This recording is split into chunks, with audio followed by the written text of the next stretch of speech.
Olá pessoal, tudo bem com vocês? Vamos fazer agora uma série de vídeos, tá? Onde a gente vai abordar os exercícios da primeira lista, tá? Eu selecionei alguns para a gente tratar, não vou tratar de todos, né? Vou tratar, vou dar uma passada por cada um dos capítulos que a gente estudou aí antes da primeira prova, a começar aqui de escalas termométricas e dilatação de sólidos, tá? E aí vamos passando depois pelos outros problemas de termodinâmica, eu selecionei alguns para a gente discutir. E sobre a sequência de vídeos, pessoal, só para vocês se organizarem, né? A gente estava seguindo, né? Vídeo 1, vídeo 2, vídeo 3, vídeo 4, né? Seguindo aí a sequência de conteúdos, tá? De Física 3. Então, eu vou dar uma quebrada, né, naquela sequência e vou postar para vocês esses vídeos que eu estou gravando agora, correspondentes especificamente à primeira lista, tá? Esse aqui é o primeiro vídeo de resoluções de problemas da lista 1 de Física 3, tá? Então eu vou colocar o link lá direitinho para vocês irem acompanhando. Então peguem aí a lista, por favor, eu estou com ela aberta aqui também. Vamos fazer os dois primeiros, né? Que é um sobre escalas termométricas, que é o comecinho lá da nossa matéria, e depois dilatação de sólidos, tá? Então esse primeiro problema ele diz o seguinte: você tem uma escala linear de temperatura, que o camarada chamou de escala X, tá? E nessa escala X eu tenho o seguinte: o camarada construiu lá no laboratório dele uma determinada escala, de acordo com as necessidades experimentais dele, né? E aí construiu da seguinte forma: nessa escala X, a água congela a menos 125 graus e ela entra em ebulição a 375 graus nessa escala X, tá? E aí as temperaturas correspondentes de congelamento e de ebulição da água, na escala Y, que é uma outra escala que vai ser relacionada, né, com a escala X, a temperatura de congelamento é menos 70 e a de ebulição é menos 30, tá? Lembra, gente, como você constrói uma escala, né? Você estabelece alguns pontos de referência, que são os pontos fixos, né? Usualmente você utiliza o ponto de congelamento da água pura e o ponto de ebulição, tá? E esses valores são valores arbitrários, né? Então, ao longo da história, muitas escalas termométricas foram sendo desenvolvidas de acordo com as necessidades teóricas e práticas, né? Como eu falei, né, lá no comecinho do curso, as escalas que são mais comuns são a Celsius e a Kelvin, né? A Kelvin é a unidade de temperatura internacional. Tem também a Fahrenheit, que é menos usada, mas ainda assim bastante usada em alguns países, né? Então, os valores dos pontos fixos são valores arbitrários, que você constrói de acordo com a sua necessidade, né? E aí, bom, para você relacionar escalas, você pode utilizar a ideia de proporcionalidade entre os intervalos. Então, por exemplo, aqui, né? Fazendo essa correspondência entre duas escalas inventadas, eu sei o seguinte: digamos que esse intervalo aqui, ó, seja a metade do intervalo completo na escala X. Então, necessariamente, esse intervalo correspondente na escala Y tem que ser a metade do outro, porque os intervalos têm que ser proporcionais entre si. As escalas são lineares, né? Então, começando aqui, ó, como que você converte de uma escala para outra? Você faz essa ideia de proporcionalidade. É uma regra de 3, na verdade, né? Então, esse intervalo aqui, ó, Tx menos 125. Então, esse intervalo está para esse, assim como este está para esse, né? Então, é assim que você relaciona duas escalas lineares de temperatura. Então, Tx, esse intervalo ali, ó, Tx menos o menos 125 dividido pela variação completa, né, que é 375 menos menos 125, então, ó, 375 menos menos 125. Isso é a mesma coisa que TY menos o limite inferior, né, que é menos 70, dividido pelo intervalo completo, né, que é menos 30 menos o menos 70. Então, cuidado só com essa quantidade de menos aí que aparece nesse caso, né? E aí, uma vez que a gente vai conseguir estabelecer uma relação, né, entre o Tx e o Ty, ele quer saber, para Ty igual a mais 50 graus, quanto que vale o Tx, né? Então, só dando uma ajeitada aqui nessa expressão, como é que vai ficar? Isso implica que Tx mais 125 dividido por aqui 375 mais 125 vai dar 500. Isso é igual a TY menos o menos 70 dá mais 70.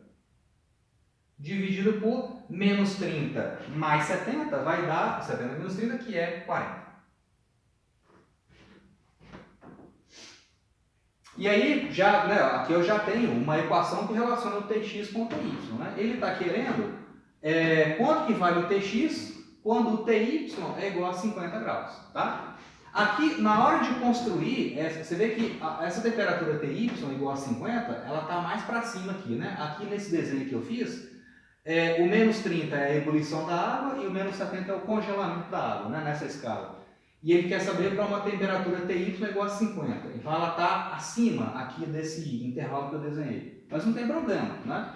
A forma geral, eu peguei um ponto intermediário aqui entre o congelamento e a ebulição para construir a conexão entre as duas escalas. Não tem problema. Né? Eu poderia ter pego pontos mais para cima aqui. Ó, tá? Eu peguei pontos intermediários aqui só por conveniência. Tá? Agora aqui, agora que eu tenho uma relação geral entre o Tx e o Ty, eu posso substituir o valor que eu quero. Né? Então, para Ty igual a 50, eu vou ter o seguinte. Então, isso implica aqui. Tx mais 125 dividido por 500, isso é igual a 50, né, que é o que o exercício está me pedindo. 50 mais 70 vai dar 120. Dividido por 40. Né? E aí a gente vai achar o Tx correspondente. Então aqui vai simplificar, né? Divide por 10 em cima e embaixo.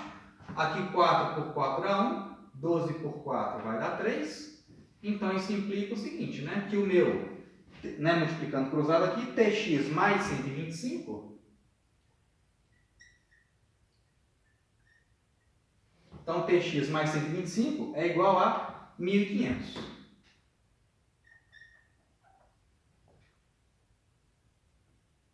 Então, o Tx vai dar 1.500 menos 125. Né? Fazendo aqui rapidinho.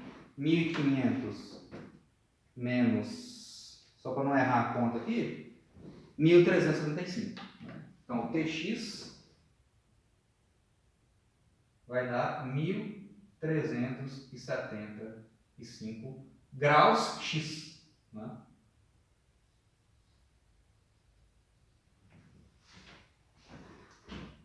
Só conferindo aqui, Tx mais 125, 500, o Ty é 50, 50 mais 70, 120 sobre 40, aqui vai dar 3, 1.500, então vai dar 1.375, tá? Então é só usar a ideia de proporcionalidade entre duas escalas, é assim que a gente trabalha, tá legal? Aí vamos fazer agora um probleminha de dilatação dos sólidos, mais especificamente um problema de dilatação linear dos sólidos, tá? Então, essa situação aqui ele propõe o seguinte, né? Você tem uma ponte, né? Você tem esse intervalo AB aqui, é uma ponte que tem que ficar sempre horizontal, e ela está sendo sustentada por dois pilares, né? Esse pilar aqui eu chamei de P1, né? Que é aqui do lado A, esse pilar P2, ele é menorzinho, que está colocado aqui do lado B. O coeficiente de dilatação linear do material desse pilar aqui do lado esquerdo é 12 vezes 10 a menos 6 graus Celsius a menos 1.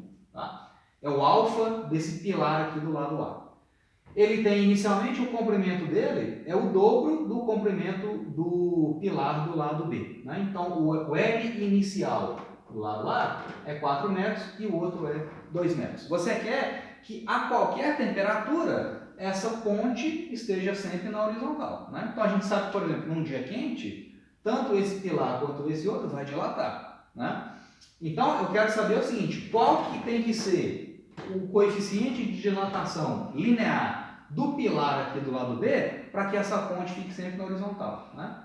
Para isso acontecer, o tanto que o pilar do lado A dilata tem que ser igual ao tanto que o pilar do lado B dilata, para garantir que essa ponte fique sempre na horizontal. Né? Então, se esse cara aqui dilata 10 centímetros, esse lado de cá tem que dilatar os mesmos 10 centímetros, né, para não tombar a ponte. Então, o que eu quero é o seguinte, eu quero saber qual o alfa do lado B que vai me garantir essa igualdade das dilatações. Então eu quero que para qualquer variação de temperatura, o ΔL do pilar A tem que ser igual ao ΔL do pilar B. As dilatações têm que ser iguais, né?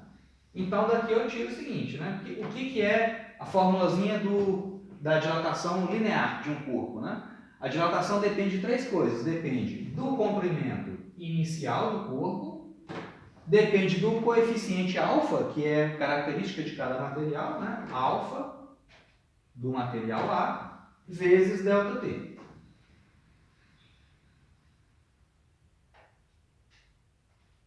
Essa é a dilatação, ou a contração, né? No caso, se o ΔT for negativo, então é a dilatação ou a contração do pilar do lado A. Isso tem que ser igual ao ΔL do lado B, que é o L0 do lado B, coeficiente alfa do pilar do lado B, vezes o mesmo ΔT, né?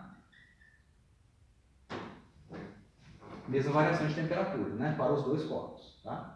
Então aí como é que fica? Né? Esse ΔT aqui vai cortar. Então eu vou ter que o alfa, o material, né, o material do pilar do lado B tem que ter o seguinte valor para garantir essa igualdade das dilatações, né? O alfa do lado B tem que ser igual a L0 do lado A vezes o alfa do lado A dividido por L0 do lado B. Como inicialmente, né, esse pilar tem o dobro do comprimento do outro, né, e esse cara aqui é o dobro desse, então isso implica que o alfa do pilar do lado B tem que ser duas vezes o alfa do lado A. Né? Então o alfa do material B tem que ser então duas vezes aquele valor. Então vai ser 24 vezes 10 a menos 6 graus Celsius a menos 1.